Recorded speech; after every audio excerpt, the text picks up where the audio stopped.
Buenos días amigos, ¿qué tal? ¿Cómo estáis?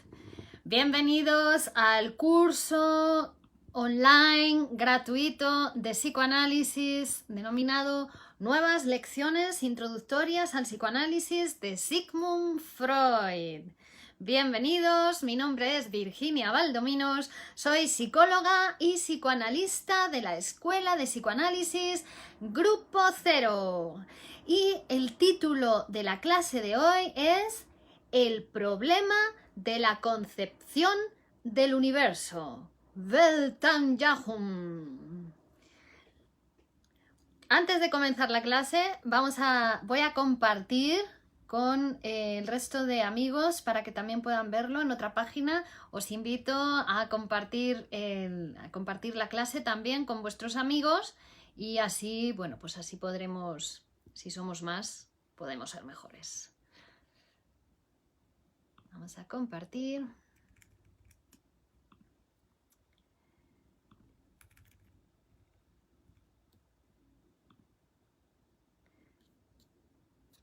Bueno, y estamos en la séptima clase del curso. Recuerdo que son 8 clases, este curso está constituido de 8 clases y la próxima semana será la última. Entonces nos estamos acercando al final de este curso gratuito de psicoanálisis. Hola Nora, buenos días.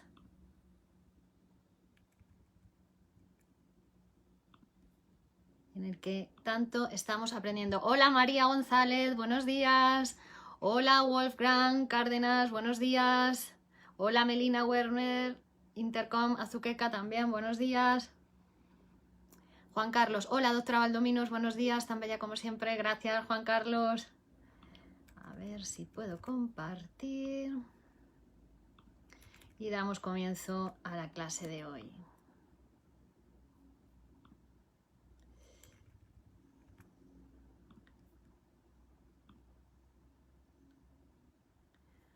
Buenos días, Melina, buenos días, Catalina.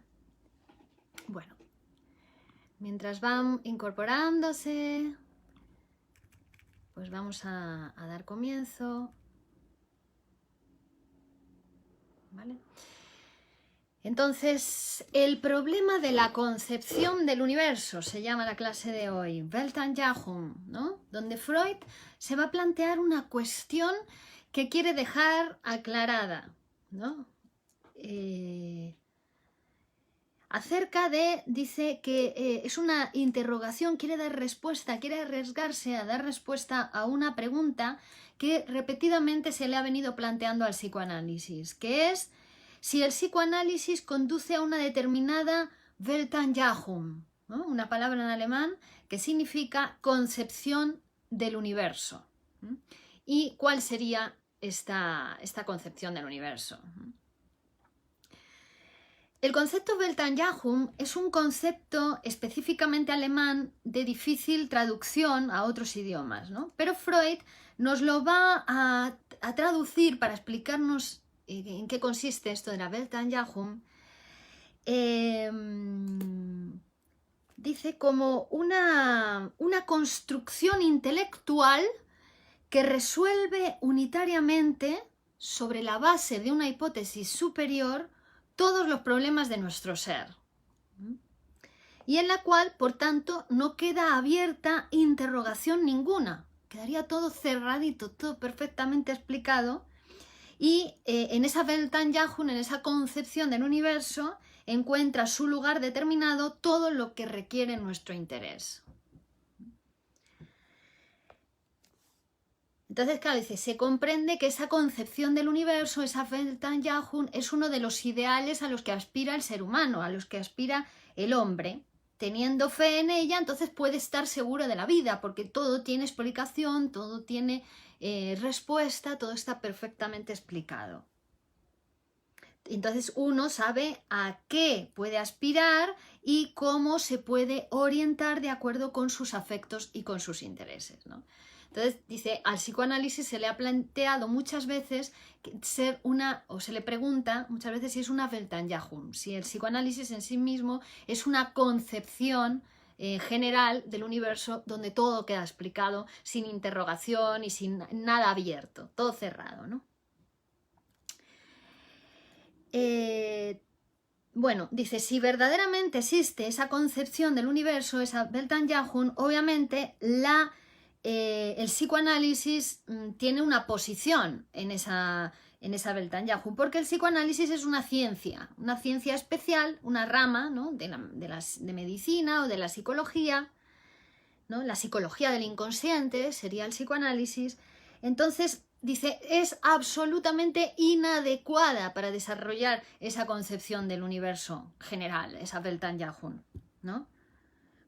Porque es incompatible, digamos, con el punto de vista científico, con la aproximación científica de los fenómenos o del estudio del psiquismo humano. Entonces esa concepción del universo tiene que aceptar también la existencia de las ciencias y la existencia del psicoanálisis como tal ciencia. Porque la concepción científica del mundo y de los diferentes mundos que hay dentro del mundo va a ser siempre parcial, no va a ser una visión cerrada, es una aproximación parcial que además está siempre sujeta a modificación, sujeta a transformación a medida que va avanzando la ciencia y a medida que va realizando nuevos descubrimientos, ¿verdad?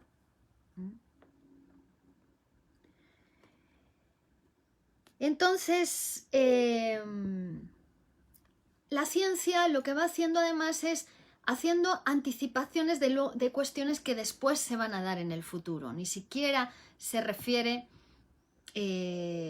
trata de dar respuesta a cuestiones presentes, pero que después, en el futuro, es cuando se van a hacer efectivas. Aparte de esto, se distingue por caracteres negativos, por la limitación a lo cognoscible en el presente y por la repulsa de ciertos elementos ajenos a ella. La ciencia afirma que la única fuente de conocimiento del universo es la elaboración intelectual y se dedica a realizar observaciones cuidadosamente comprobadas, es lo que llamamos investigación, y niega toda posibilidad de conocimiento por revelación, por adivinación o por intuición. ¿De acuerdo? Bueno, entonces parece bastante incompatible con esa concepción general o global del universo, que desatiende a esas aspiraciones intelectuales de los científicos o de los hombres. Entonces, también el intelecto, también la mente humana es objeto de investigación, es objeto de estudio, precisamente es el objeto de estudio del psicoanálisis. Entonces, el psicoanálisis tiene un derecho particularísimo, dice Freud, a intervenir aquí en favor de la concepción científica del universo. Es decir, no se le puede hacer un reproche en ese sentido al psicoanálisis. Su contribución a la ciencia consiste precisamente en la extensión de la investigación al terreno psíquico, porque antes de la producción del psicoanálisis, las cuestiones psíquicas estaban... hola Mariví, buenos días. Eran propiedad, por decirlo de alguna manera, de las concepciones mágico-animistas o de las concepciones religiosas. Eran las que explicaban las cuestiones espirituales o del alma del ser humano, hasta que aparece el psicoanálisis, ¿no? Se funda como ciencia y entonces el psicoanálisis va a ganar para sí, para su campo de estudio, las cuestiones del terreno psíquico, ¿no? Digamos, añadiendo al mundo de la ciencia la visión psicoanalítica o el estudio de la psique humana. De hecho, sin el psicoanálisis, sin esa ciencia dedicada al estudio del psiquismo, de la psicología del inconsciente, la psicología del ser humano, la ciencia, dice Freud, sería bastante incompleta. Pero esta incorporación del psicoanálisis al universo de las ciencias, sin embargo, tampoco ha modificado esa posición general de la ciencia, ¿no? De que siempre estar abierta a transformación, a modificación, a ganar nuevos conceptos, nuevos terrenos, a transformarse, a transformar su método, a producir nuevos objetos de conocimiento. Entonces vemos que no es una visión cerrada del mundo. Vale. Lo cual nos supone, por supuesto, subestimar el valor que tiene la ciencia. De hecho, la ciencia es la que permite el avance de la humanidad y el avance de la esperanza de vida del ser humano, el descubrimiento de lo desconocido, para que cada vez el ser humano sea capaz de, bueno, pues, intervenir de una manera más eficaz en los fenómenos de la naturaleza o de las relaciones intersubjetivas entre los seres humanos, para poder, bueno, pues ir ampliando su campo de acción y beneficiándose de los resultados que la ciencia va produciendo para la humanidad. La ciencia está dispuesta a investigar qué satisfacciones han conquistado los deseos en los rendimientos en el arte y en los sistemas religiosos y filosóficos. Claro, porque la ciencia, el psicoanálisis, es una superestructura que puede leer otras superestructuras. Es decir, puede leer, desde el psicoanálisis podemos leer el fenómeno religioso, desde el psicoanálisis podemos leer el fenómeno científico, desde el psicoanálisis podemos leer el fenómeno artístico, ¿no? Entonces aporta a la ciencia toda la cuestión del psiquismo humano y del rendimiento intelectual del ser humano. ¿Vale?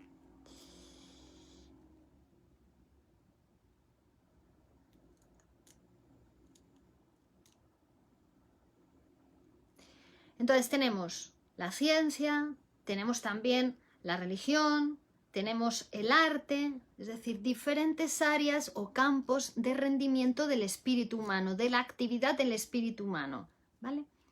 Y que todos aspiran por igual a la verdad, ¿no? Bueno, de los tres poderes, dice Freud, que pueden disputar a la ciencia su terreno, el único enemigo serio es la religión, dice Freud, porque el arte es siempre inofensivo. El arte no engaña al sujeto, es inofensivo y benéfico. No quiere ser sino una ilusión. No le vende al sujeto, no le trata de convencer de ninguna verdad, ¿no? Sino que de antemano ya sabe el sujeto psíquico que el arte es algo ilusorio, ¿no? Que es... Buenos días, Antonio. Dice, salvo en pocas personas que se podría decir que han sido poseídos por el arte, este no arriesga incursiones en el imperio de la realidad, no le saca al sujeto de su realidad, ¿no? El sujeto puede sublimar y diferencia perfectamente entre cuál es su realidad psíquica y la realidad material. La filosofía, por otra parte, dice, no es contraria a la ciencia, sino que más bien la filosofía trata de comportarse como una ciencia, ¿no? En parte trabaja con los mismos métodos de la ciencia, pero se aleja de la ciencia en cuanto sustenta la ilusión también de procurar una imagen completa y coherente del universo, la filosofía. Cuando lo cierto es que esa imagen completa y coherente del universo constantemente va quedando rota. A cada paso que da el progreso humano, cada paso que damos en el saber hacia un nuevo saber, pues esa ilusión de completud queda rota. En ese sentido, la filosofía, a pesar de que trata de llegar a una verdad, como la ciencia, ¿no? Aspira a ser científica, utiliza esos métodos similares a los de la ciencia, su deseo de dar una explicación global y coherente va quedando roto a medida que avanzan los progresos científicos. Dice que metodológicamente también comete un error cuando sobreestima el valor epistemológico de las operaciones lógicas y reconoce otras fuentes del saber tales como la intuición. Y dice, y a menudo parece que ese comentario burlesco que hace el poeta acerca del filósofo no es nada injustificado, ¿no? Cuando le dice el poeta, con su gorro de dormir y con los jirones de su camisón, parcha las brechas de la estructura del universo, dice Heine, del filósofo, ¿no? Hola Jessica Torres, buenos días.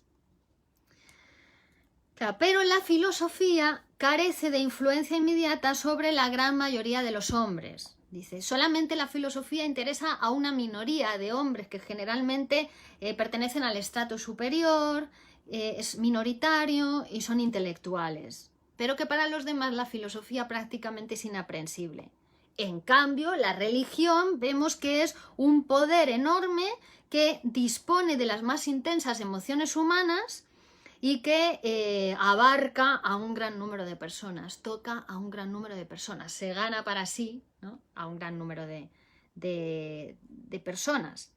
Desde tiempos antiguos, abarca todos los temas referidos a la espiritualidad, que ocupaba el lugar de la ciencia cuando apenas existía ciencia. Todavía no había ciencia, no había ni matemática. Recordemos que la producción del número natural es la producción del primer concepto teórico, ¿no?, que permite al ser humano relacionarse con un símbolo diferente a Dios, ¿no? Pero hasta que no se produce el número matemático, hasta que no nace la ciencia, la primera ciencia, la matemática, el ser humano con lo único que se relacionaba, con el único símbolo que se relacionaba de manera imaginaria, era con Dios, ¿no? Entonces la religión tenía ganado todo lo que era el campo de la espiritualidad humana.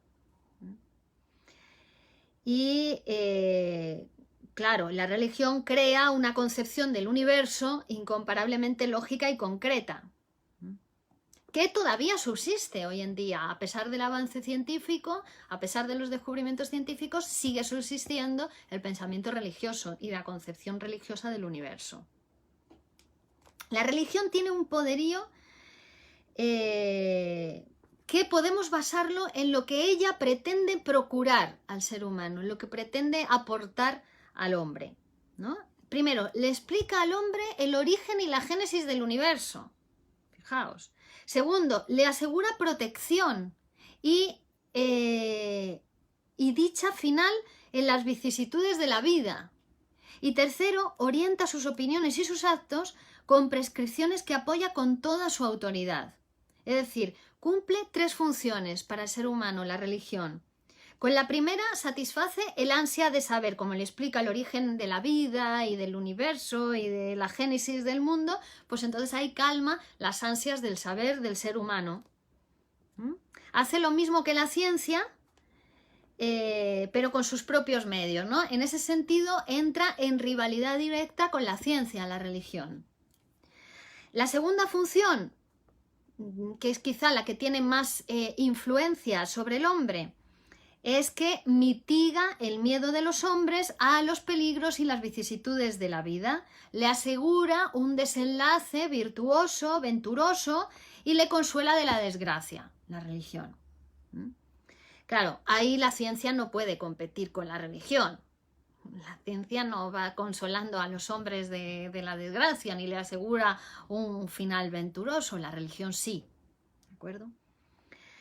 La ciencia, desde luego, lo que sí que enseña es a evitar posibles riesgos, posibles peligros al ser humano, pero no le asegura nada. El ser humano tiene que hacer un trabajo, ¿no? Entonces, claro, sería injusto también decir que la ciencia no ayuda a los hombres, por supuesto que ayuda a los hombres, pero en muchas situaciones también les tiene que abandonar a sus propias cuitas, a lo que el hombre hace y a las consecuencias de esos actos. Y la tercera función de la religión es que cuando la religión formula sus prescripciones, sus prohibiciones, sus restricciones, ahí sí que se aleja completamente de la ciencia, ¿no? La ciencia se contenta con investigar los hechos, aunque también de alguna manera de la aplicación de la ciencia se van a derivar reglas y consejos para la conducta de la vida. Bueno, entonces vemos que, claro, frente a entre la ciencia y la religión hay ciertos puntos en los que rivalizan y luego hay ciertos puntos donde la religión aporta al ser humano cosas que la ciencia no le puede aportar.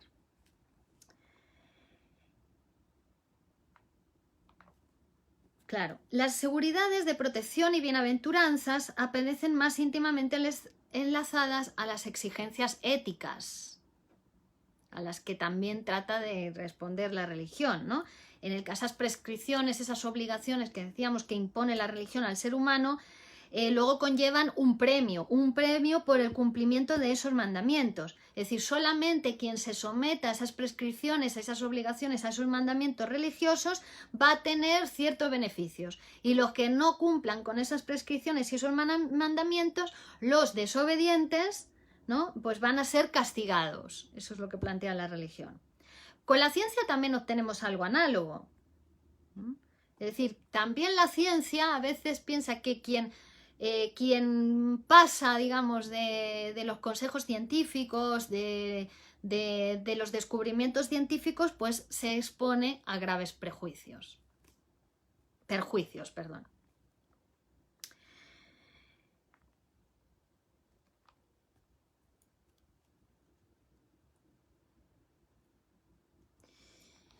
Bueno, la cuestión del sistema religioso también es que incluye como una cosmogonía, como una explicación de todo el universo y de cómo funciona el universo, que generalmente es porque el universo ha sido creado por Dios, que es un ser, ¿no?, semejante al hombre, pero amplificado en todo. Entonces la religión se basa en la existencia de ese ser, ¿no? Ese ser que tiene poder, sabiduría e intensidad para las pasiones.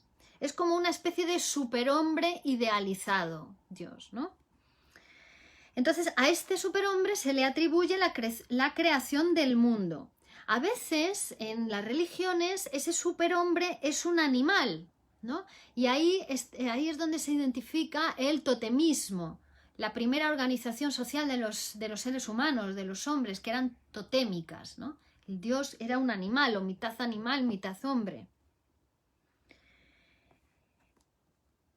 También a veces el creador, bueno, es interesante que el creador es siempre uno, ¿no? Aunque sean religiones que admiten pluralidad de dioses, generalmente es uno el creador, que casi siempre es un hombre, aunque tampoco faltan las divinidades femeninas y tampoco faltan entre las mitologías y las religiones aquellas donde es una divinidad femenina que muere o que queda rebajada a la categoría de monstruo cuando se produce el mundo, ¿no? Con la caída de esa divinidad femenina en manos de una divinidad masculina, nace el mundo.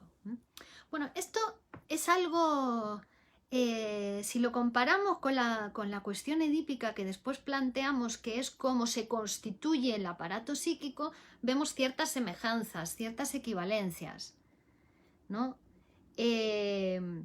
Porque ahí se nos hace fácilmente visible, ¿no? Dice, Dios creador es considerado como padre de los hombres.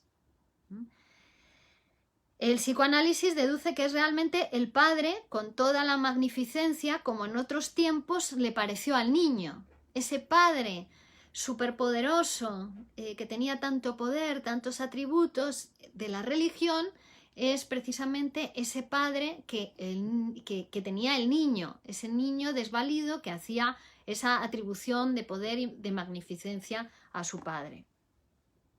El hombre religioso se representa la creación del mundo a la manera de su propia génesis, a la manera como se produjo su aparato psíquico, ¿no? Porque también en el aparato psíquico va a haber que construir, hay un momento donde se construye el nombre del padre, ¿no? Ese padre superpoderoso que se introyecta y que a partir de ahí va a decirle al sujeto lo que está bien, lo que está mal, le va a castigar cuando hace las cosas mal, le va a premiar cuando hace las cosas bien. Es decir, el hombre religioso se representa el mundo exterior a semejanza de cómo se ha constituido su propio aparato psíquico, ¿no? Nada desaparece en el aparato psíquico. Hubo un momento donde de la humanidad que fue mágico-animista el pensamiento. Después hubo un momento de la humanidad donde el pensamiento fue religioso, ¿no? Y después nacerá el pensamiento científico y después el pensamiento psicoanalítico, pero ninguno de los pensamientos anteriores desaparece. En nosotros sigue existiendo nuestro pensamiento mágico, nuestro pensamiento religioso, el científico y el psicoanalítico. Lo que pasa es que a medida que es más avanzado un pensamiento requiere más trabajo, ¿no? Para acceder a él, para conquistar ese pensamiento.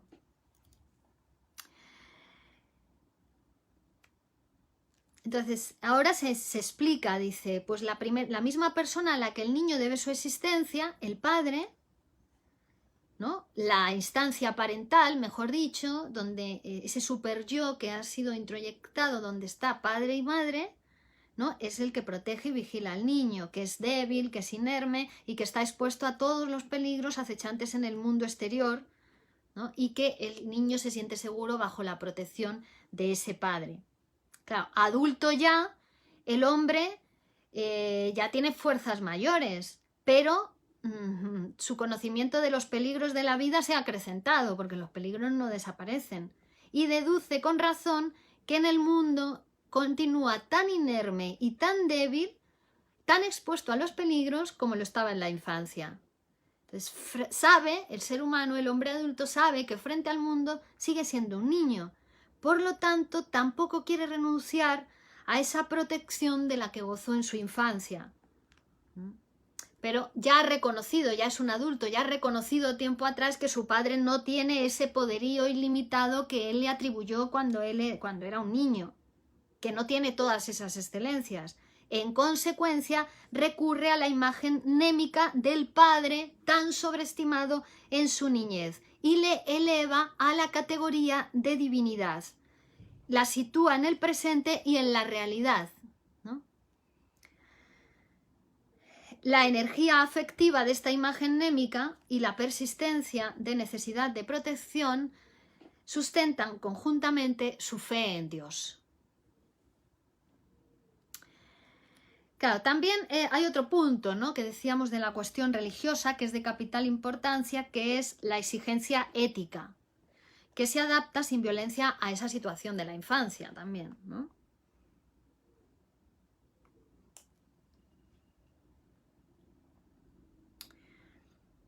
El mismo padre, la instancia parental que ha dado la vida al niño y le ha protegido de los peligros de la vida, le enseñó lo que debía hacer y lo que no debía hacer.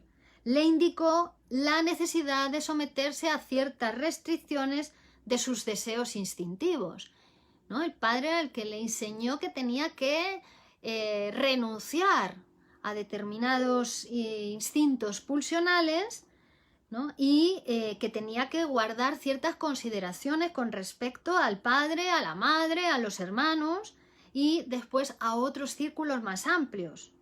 Entonces, por medio de un sistema de premios y castigos amorosos, el niño es educado en el conocimiento de cuáles deben ser sus deberes sociales y se le enseña que la seguridad de su vida depende de los padres y luego de los demás, ¿no?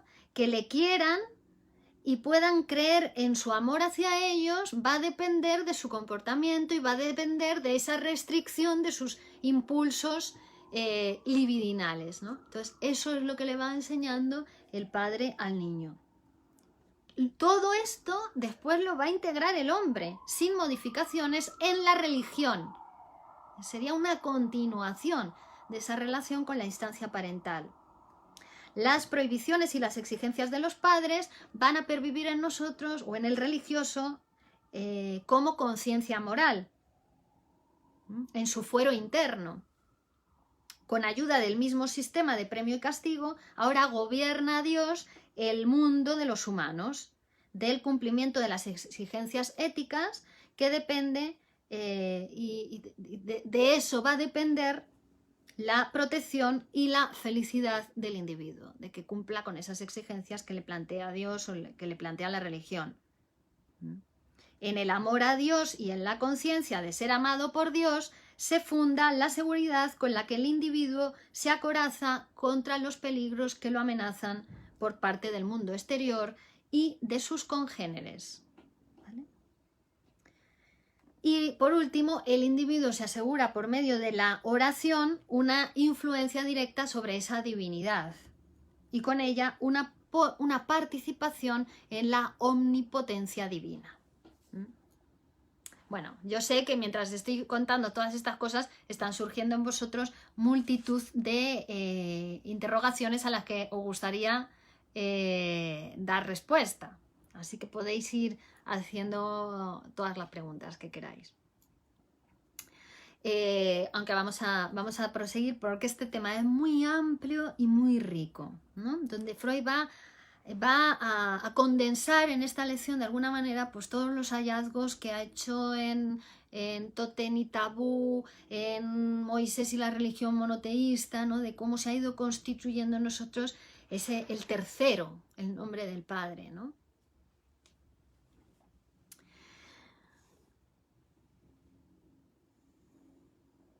Bueno. O sea que ese carácter infantil en el ser humano, por supuesto, tiene un precedente,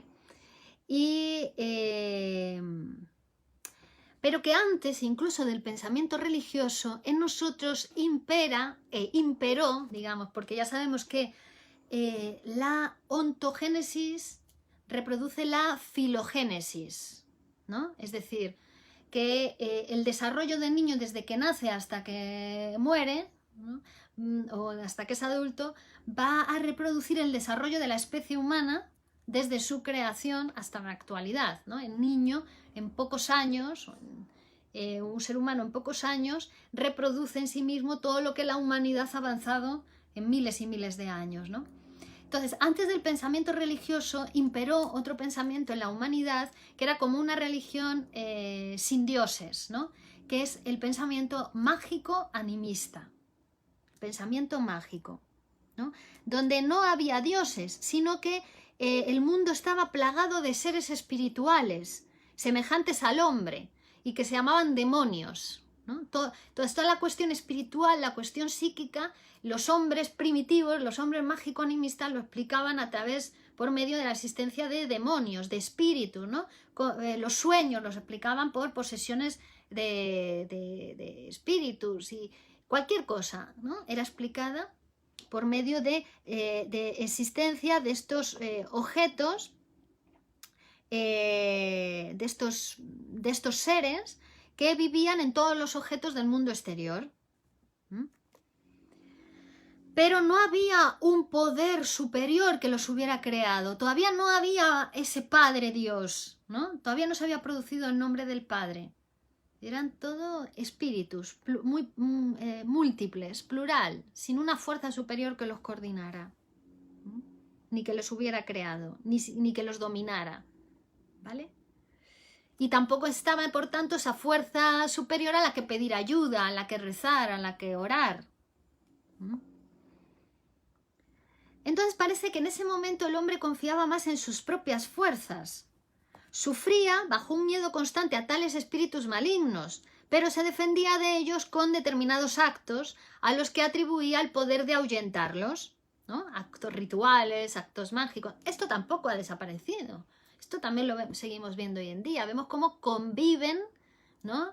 Los diferentes pensamientos. Si partimos una ciudad por la mitad, por ejemplo Madrid, la partimos por la mitad, vamos a ver cómo conviven el pensamiento más avanzado, el pensamiento de personas que viven de acuerdo con el siglo XXIII, XXIV, ¿no?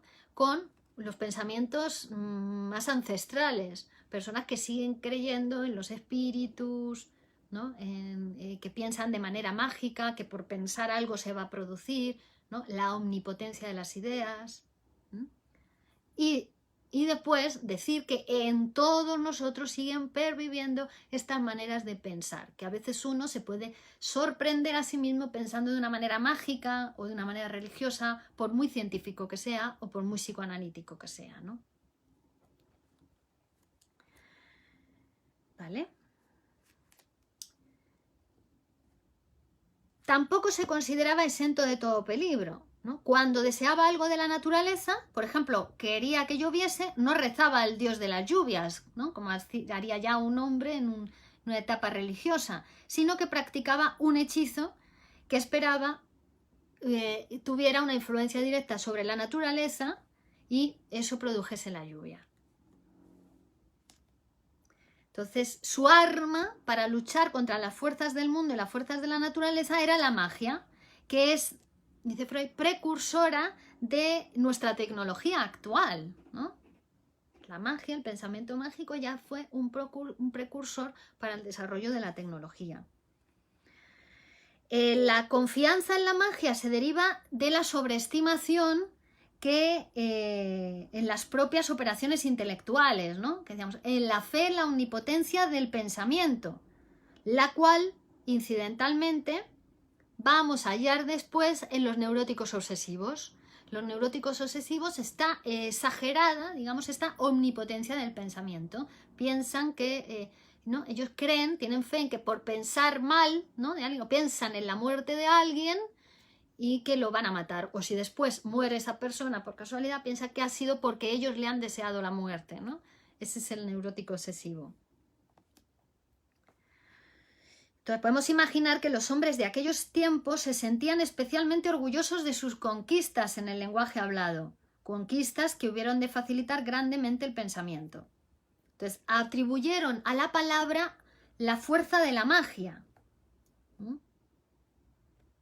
Este rasgo fue luego tomado por la religión. Y Dios dijo, hágase la luz y la luz fue hecha, dice la religión, ¿no? O sea, es un rasgo que después van a ir a asociar palabra con magia.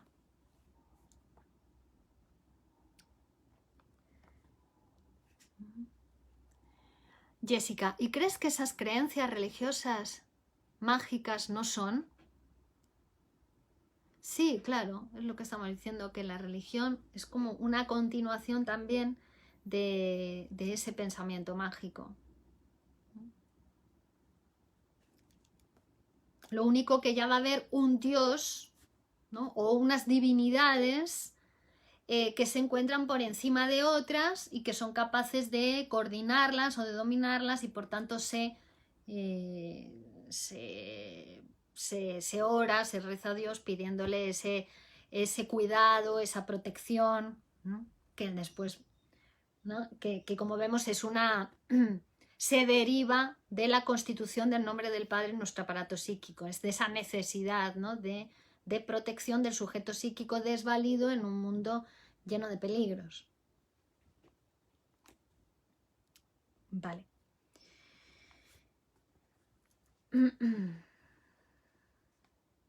Bueno, hay muchas expresiones del animismo que se han conservado hasta nuestros días, en su mayor parte en forma de supersticiones, ¿no? Que están al lado de la religión o detrás de la religión, siguen estando estas supersticiones mágicas. A ver, Juan Carlos pregunta. Dice, esa es la complejidad de observación que tenemos para el universo, doctora Valdominos. Voy a utilizar esta metáfora. Imaginemos que tenemos un telescopio y utilizando un poco de ilusión pasan diversos personajes primero para Sócrates y él tendrá una opinión sobre el universo. Lo mismo pasará si pasa Freud y mira por el telescopio, o Einstein, que por cierto el tío sabía de estas cosas tanto que afirmaba, yo creo, que Dios juegue a los dados con el universo o el destino. Y si pasa un religioso tendrá su opinión, todo depende de la persona. Pero eso no niega una realidad absoluta, una verdad sobre el origen de este universo.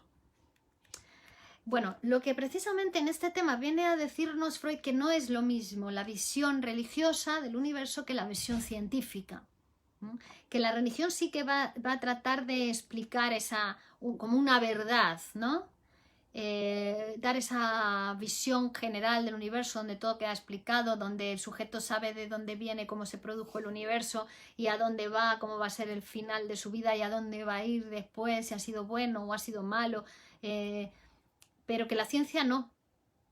La ciencia te deja todo abierto, no hay cierre, ¿no? Y el psicoanálisis también es una disciplina científica, no está para nada cerrada, está en constante transformación y evolución, ¿no?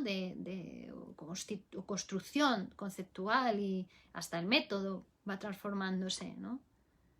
Que más bien no es el que mira detrás del telescopio, es el telescopio que se utiliza para mirar, el que produce una ilusión u otra. Que la religión produce ilusiones, el pensamiento mágico produce ilusiones, pero la ciencia rompe las ilusiones, viene a destruir las ilusiones, utilizando instrumentos científicos, ¿no? Haciendo investigación, haciendo comprobaciones, mediciones exactas, repetidas, produce conceptos, articula conceptos, después llega un nuevo concepto y transforma lo anterior, ¿no? Rompe las ilusiones. La ciencia lo que hace es separarnos de las percepciones de los sentidos, ¿no? La religión dice que el ser humano ha sido creado a semejanza de Dios y que entonces bueno, que ha sido creado de esta manera y que es un ser especial en el reino, ¿no? Que se diferencia del reino animal, pero Darwin viene y te habla de la evolución, ¿no? De que el ser humano es un eslabón más en la cadena evolutiva de las especies. Entonces ya ahí entra en rivalidad con la religión. Te dice que la religión te dice que te habla de nosotros como los, ¿no? Como los seres, digamos, prioritarios del universo, y te llega, y después llega Copérnico y te dice que no es el Sol el que gira alrededor de la Tierra, que es la Tierra la que gira alrededor del Sol, ¿no? Y que lo que percibimos a través de nuestros sentidos es ilusorio, es engañoso, que nosotros vemos salir el Sol por el este y meterse por el oeste y pensamos que es el Sol el que gira alrededor de la Tierra, pero que eso no es así. La ciencia, la teoría copernicana, nos dice que es la Tierra la que gira alrededor del Sol, es decir, que no nos podemos fiar de nuestros sentidos, de las apariencias. La ciencia siempre rompe ilusiones, siempre los conceptos te separan de la percepción sensorial, que es como lo más verídico para un sujeto. Lo que yo veo es verdad, lo que yo escucho es verdad, y la ciencia te viene a decir, el psicoanálisis te viene a decir, no, lo que tú ves no es verdad, hay que interpretarlo. Eso es una visión, ya es una ilusión. Lo que tú sientes no es la verdad, es una ilusión. Hay que interpretarlo, hay que someterlo a análisis. Los análisis científicos siempre van a permitir fragmentar todo eso para poder construir una verdad científica, ¿no? Entonces es justo al contrario, ¿no? Jessica dice, la ciencia, como el psicoanálisis, no contempla lo espiritual del individuo, ¿no? Sí, contempla lo espiritual, claro, por eso precisamente, pero lo gana para el terreno científico, ¿no? Ya no va a ser el alma de la religión, es el alma del psicoanálisis, ¿no? Es el alma que tiene que ver con el inconsciente. Es decir, gana ese territorio que hasta hace muy poquito, hasta el siglo XX, ese territorio era de la religión. Se explicaba religiosamente, ¿no? Y a partir del siglo XX, la ciencia gana para sí el estudio de lo espiritual, del psiquismo, ¿no? Del alma humana, ¿no?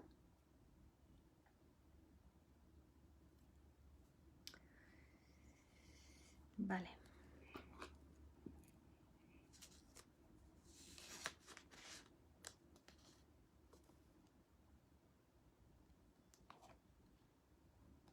Claro, no sabemos tampoco muy bien cómo se pasó del animismo, del pensamiento mágico animista, al pensamiento religioso.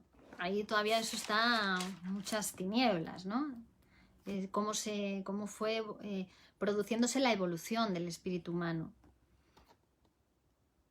Pero lo que creemos, ¿no? Lo que el psicoanálisis ha descubierto, ha ido desarrollando como el primer sistema de organización social fue el totemismo. Es decir, donde se pasó de considerar que el león, ¿no? Por ejemplo, tenía espíritu maligno que va a venir a por ti, ¿no? A tomar al león como Dios, como un tótem, ¿no? Como una especie de Dios. Realmente eran sociedades politeístas, ¿no?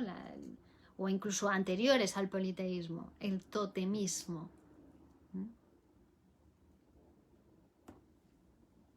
Ahí es cuando van a nacer las primeras familias, ¿no? en derredor de un tótem. Eran familias totémicas.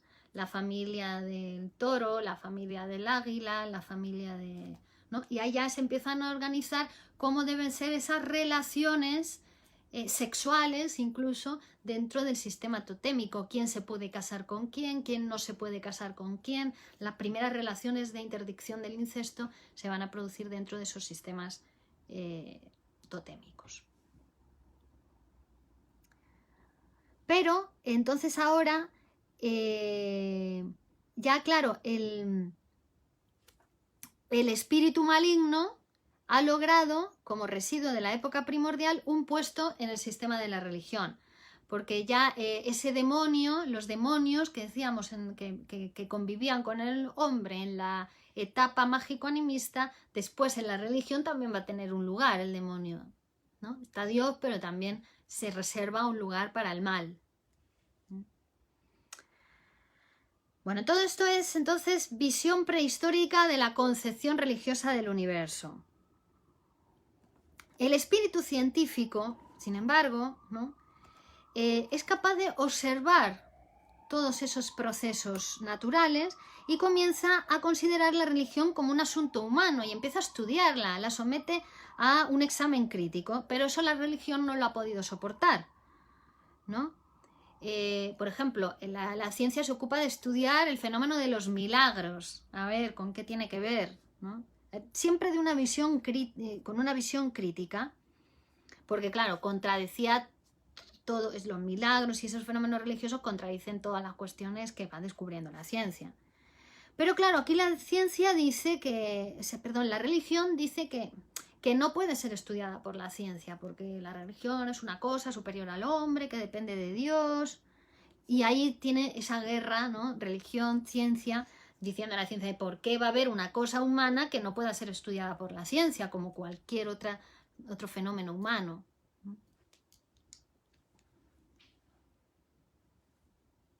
La ciencia se ocupa incluso del estudio comparativo de los diversos sistemas religiosos.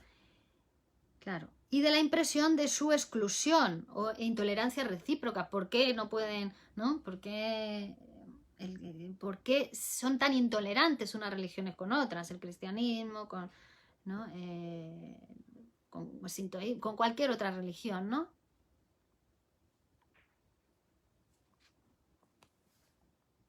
Entonces el espíritu científico halló valor para arriesgarse al examen de los elementos más importantes y efectivamente más valiosos de la concepción religiosa del universo. Porque había pues muchas incongruencias también, ¿no? Entonces, si se trata de castigos de Dios, de castigos divinos, ¿por qué viene un terremoto y no juzga quién ha sido bueno y quién ha sido malo? Se lleva a todo el mundo por delante, ¿no? Un terremoto, un diluvio, ¿no? Ahí vemos entonces ya esas incongruencias de la religión.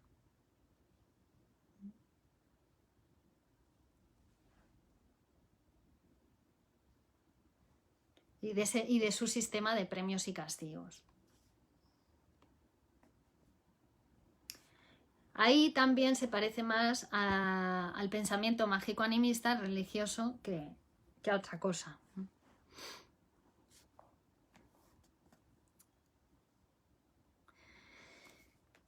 Bueno, entonces el juicio sintético de la ciencia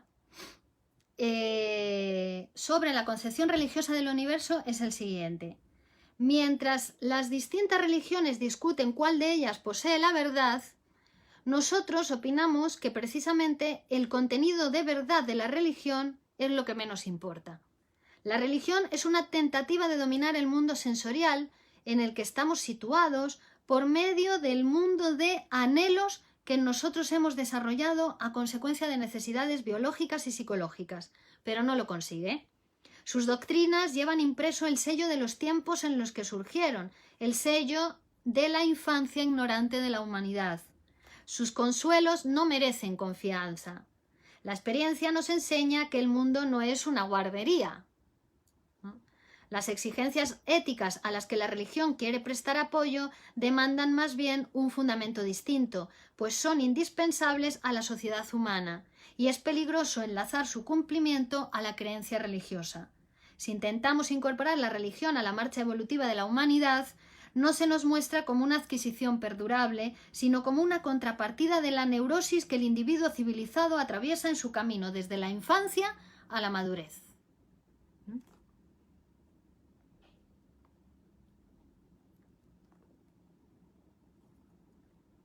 Vale.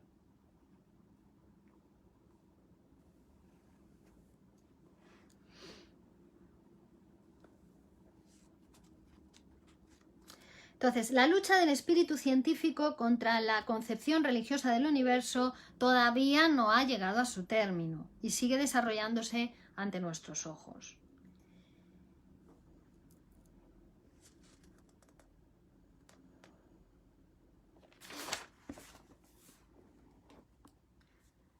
Bueno.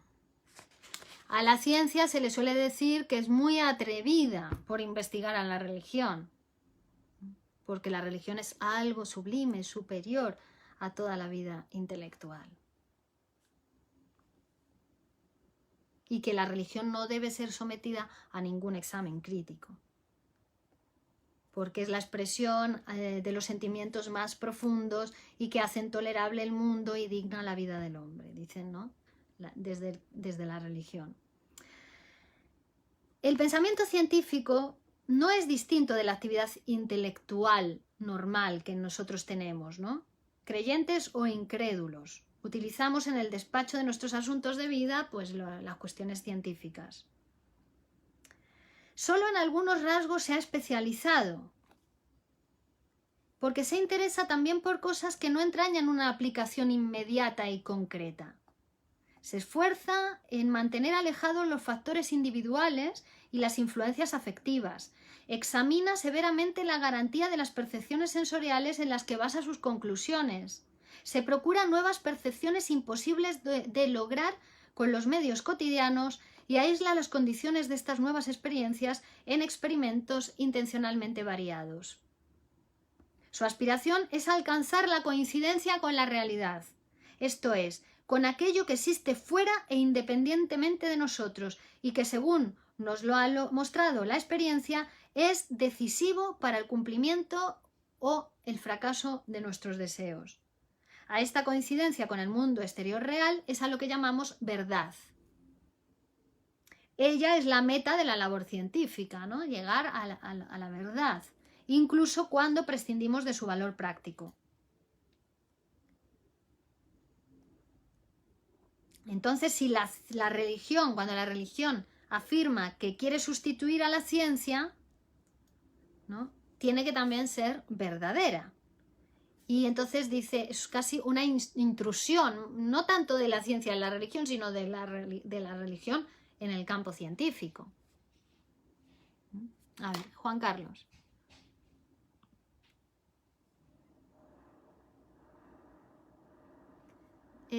Esto se puede utilizar, doctora Valdominos, por ejemplo, por persona no ve bien y se pone sus anteojos, y si mira un árbol lo verá diferente gracias a los lentes. No es que el árbol haya cambiado en su conformación, es gracias a los lentes que el ojo percibe diferente ese árbol. Exacto. Entonces, como el inconsciente está no del todo oculto, cuando hay un proceso interno, un cambio, una unión en esa disociación que antes tenía la mente referente a lo consciente e inconsciente, la percepción del individuo cambiará, observará el mundo diferente, pero no porque el mundo haya cambiado, sino gracias al cambio interno que se realizó en el individuo es que percibe el mundo o su exterior diferente. Exactamente, Juan Carlos. Gracias a esa transformación en su instrumento de lectura de la realidad, va a percibir el mundo exterior e interior también de manera diferente. el exterior, el árbol y también el interior, porque no es lo mismo percibir, ¿no? Soñar y creer en el sueño como si el sueño fuera verdad, al soñar y saber que eso que recuerdas del sueño es solamente una manifestación, que hay que interpretarlo para descifrar el sentido verdadero del sueño. ¿Ves? Ya son posiciones distintas, tanto frente al mundo exterior como frente al mundo interior. No es lo mismo sentir celos y creer, ¿no?, que tienes razón, que el otro te está engañando, ¿no?, creer en los celos, a sentir celos y saber que los celos siempre esconden un deseo. ¿Ves? Ya es distinto, ya te permite hacer otra cosa en el mundo, te permite moverte de otra manera en el mundo, interpretar el mundo de una manera más saludable. Muy bien, Juan Carlos.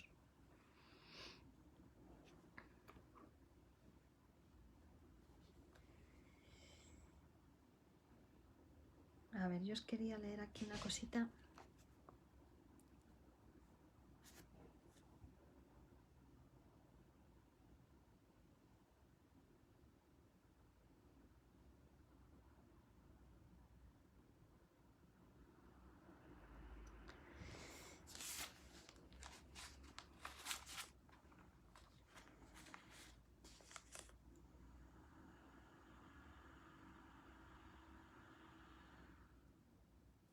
Que dice Freud, nos podríamos preguntar, ¿no? La ciencia aspira a la verdad y la religión, si aspira a la verdad, ¿por qué no dice?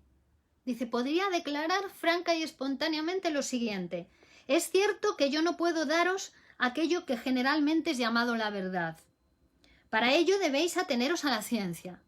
Pero lo que sí puedo procuraros es mucho más bello, consolador y elevado que todo lo que podéis recibir de la ciencia. Y por eso os digo que es también verdadero en un sentido distinto y más alto. Dice, esa sería una respuesta perfecta para la religión, ¿no? Pero claro, la religión no puede hacer semejante confesión, porque perdería con ella la influencia sobre la masa, ¿no? La religión tiene una gran influencia sobre la masa precisamente porque le promete la vida eterna, niega la muerte, le da explicación a todo, cierra esa concepción general del universo. Entonces, si hace esta confesión, pues ya pierde toda esa influencia que tiene sobre la masa. Claro, el hombre común no conoce más que una verdad, en el sentido común de la palabra, no puede representarse en lo que puede ser una verdad más alta o suprema. La verdad le parece tan incapaz de superación como la muerte, y no puede tampoco dar el salto desde lo bello a lo verdadero. Así que esa lucha, insistimos, entre ciencia y religión, ¿no? Hay también una frase de un poeta, dice que quien tiene ciencia y arte, tiene religión. Quien no tiene ciencia ni arte, tenga religión. ¿No? Es decir, que es como que los pensamientos más avanzados suman los pensamientos anteriores. ¿Vale? Pero si te quedas en un pensamiento muy primitivo, en el pensamiento mágico, no puedes conquistar los pensamientos más avanzados.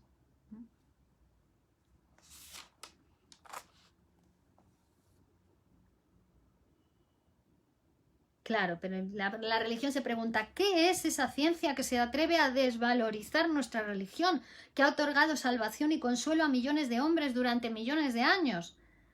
¿Qué ha hecho por su parte y qué podemos esperar de ella?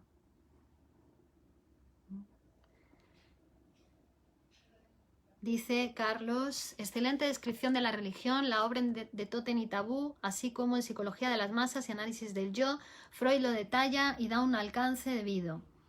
En el fracaso de la dominación de la religión surge el modelo actual económico, en su mayoría capitalista. Ajá. Bueno, aquí ahora Freud también nos va a hablar, ahora que comentas la cuestión del capitalismo. Bueno, para terminar con la cuestión científica, ¿no? Realmente dice, la ciencia es muy joven. Es una actividad humana que se ha desarrollado muy tardíamente, muy joven, ¿no? La ciencia. Pensemos, por ejemplo, que solo han pasado 400 años desde que Kepler descubrió la luz en sus colores y formuló la ley de la gravedad, ¿no? Y desde que Newton formuló la ley de la gravedad. Kepler descubrió las leyes del movimiento de los planetas, perdón. Newton descompuso la luz en sus colores y formuló la ley de la gravedad. En 1727, fijaros qué reciente, o sea, hace un poco más de 300 años. Y fue poco antes de la Revolución Francesa cuando Lavoisier descubrió el oxígeno. Súper reciente todo esto. Una existencia humana es muy breve frente a la duración de la evolución humana. Ciertamente, dice Freud, soy ya muy viejo, pero aquí tenía Freud 66 años cuando escribió este ensayo. Pero ya estaba en este mundo cuando Charles Darwin publicó su obra sobre el origen de las especies. En el mismo año, 1859, nació Pierre Curie, el descubridor del radio.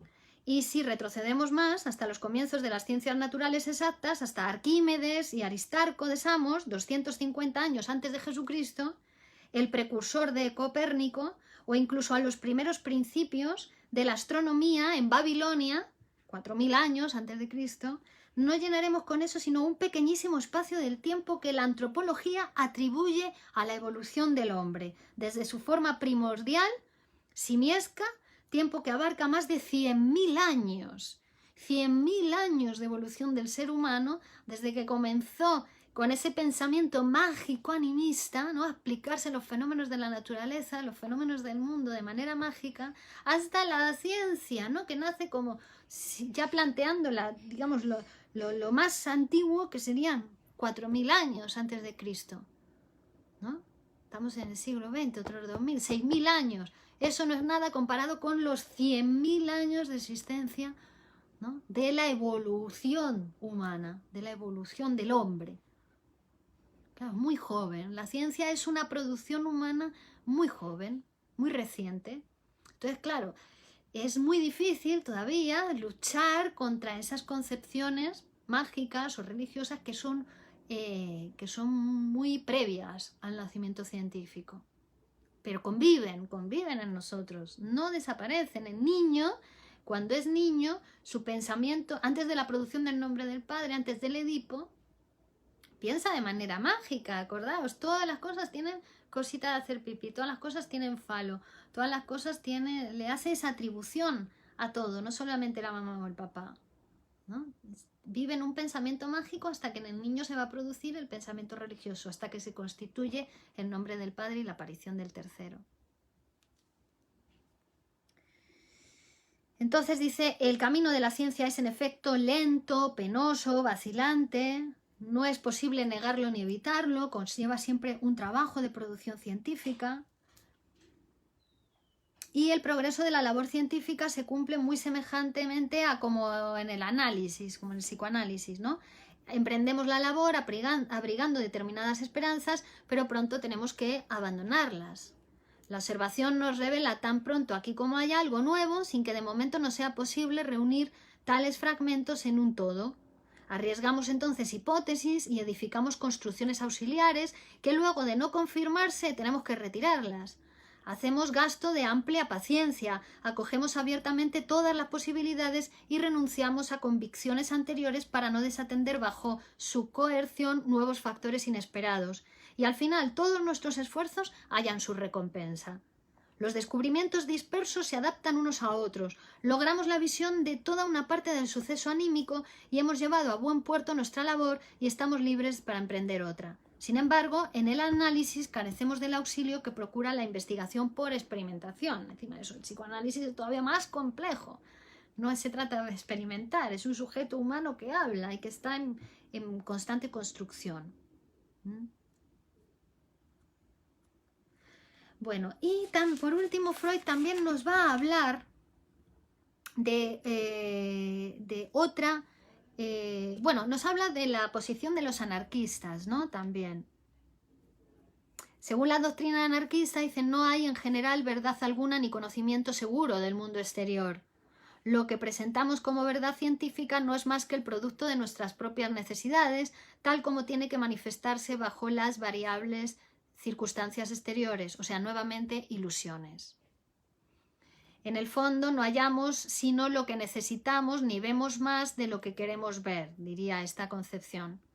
No podemos hacer otra cosa. Y como falta el criterio de la verdad, para esta posición más anarquista, donde no hay una sola verdad, sino que cada verdad sería la propia del sujeto, pues entonces la coincidencia con el mundo exterior es indiferente cuáles sean nuestras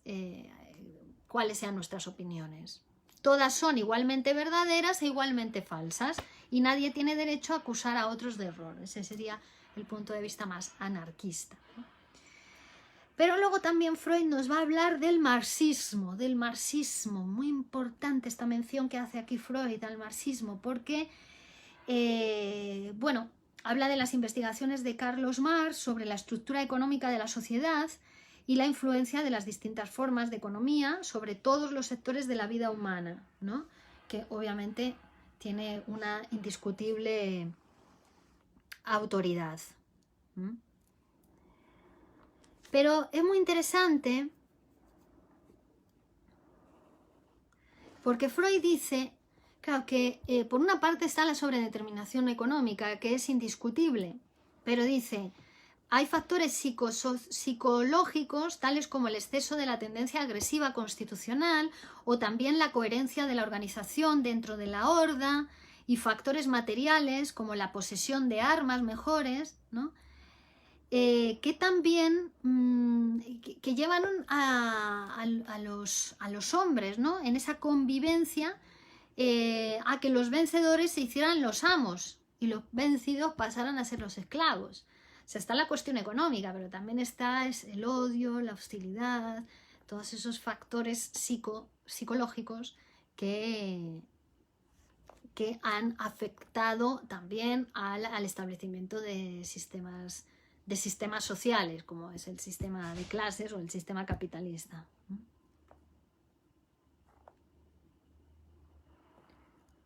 Es decir, el influjo que el dominio progresivo de las fuerzas naturales ejerce sobre las relaciones sociales de los hombres, en cuanto estos ponen siempre al servicio de su agresión los nuevos medios de poderío conquistados y los utilizan unos contra los otros, ¿no? Dice, siempre fue así a lo largo de la historia de la humanidad.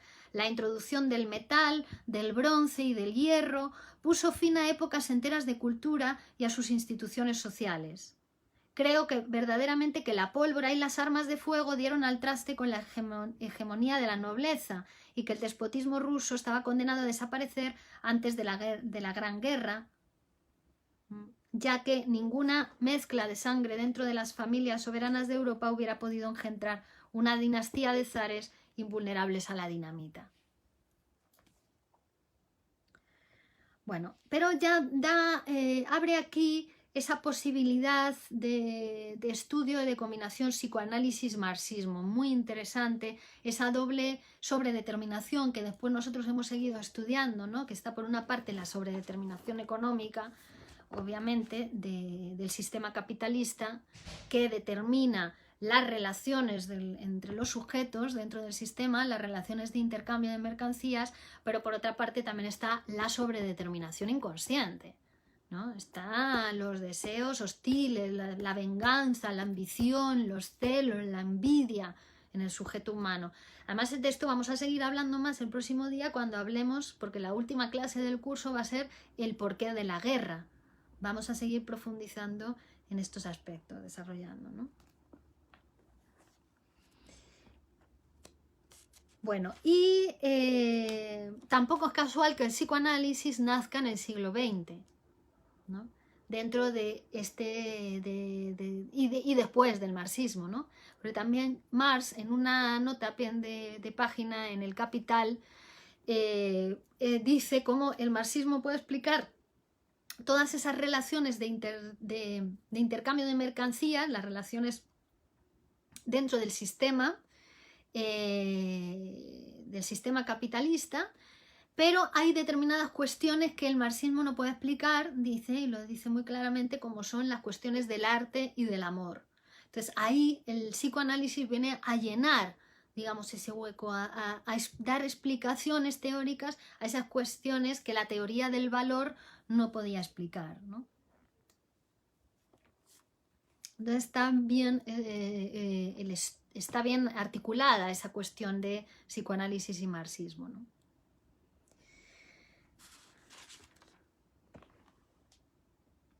Bueno.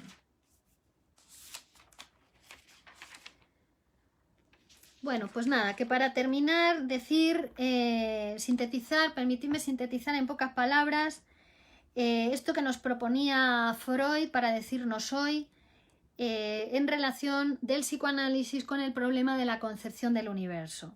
El psicoanálisis, dice Freud, es incapaz de crear una concepción del universo peculiar al psicoanálisis. No la necesita, es un trozo de ciencia y puede agregarse a la concepción científica del universo. Sería una ciencia más dentro del campo, ¿no?, de todo lo posible. Cada una de las ciencias explica un punto, ¿no? Tiene sus límites, tiene su objeto teórico y se ocupa, sabe todo, pero sobre eso que está estudiando, sobre ese concepto teórico y dentro de los límites de su campo. Bueno, pues el psicoanálisis es una ciencia más, como otra de ellas, y puede explicarlo todo, pero ¿todo de qué? Del aparato psíquico, del inconsciente, de ese sujeto. No puede explicar más allá de eso. Cada ciencia tiene sus límites, ¿no? Entonces, el psicoanálisis es un trozo más de ciencia que puede agregarse a la concepción científica del universo. Pero la ciencia no lo concibe todo, está demasiado inacabada y no aspira a concreción ni a la formación de sistemas. El pensamiento científico es aún demasiado joven entre los hombres y no ha podido dominar todavía muchos de los grandes problemas. Una concepción del universo fundada en la ciencia tiene, fuera de la acentuación del mundo exterior real, rasgos esencialmente negativos, como se tiene que someter a la verdad, tiene que repudiar o repulsar las ilusiones, ¿no? Lo que viene es a romper las ilusiones, como hemos dicho, y aquellos de nuestros semejantes, dice Freud, a quienes no satisfaga este estado de cosas y demanden algo más para su satisfacción momentánea, pueden procurárselo donde lo encuentren, en la religión, en el pensamiento mágico, en otros pensamientos, ¿no? Por ejemplo, hoy en día es muy fácil encender la televisión y ver canales donde aparecen las típicas brujas echando las cartas a la gente, leyendo el futuro. Eso es un pensamiento mágico animista en el cual una persona se puede refugiar, bueno, pues frente a estas características negativas que tiene la ciencia, ¿no? Que aspira a la verdad y que no se va a dejar guiar por ilusiones. Dice, no se lo tomaremos a mal aquellas personas que recurran a otro tipo de explicaciones o de pensamientos, pero tampoco podemos ayudarlos a ellos ni pensar tampoco de otro modo.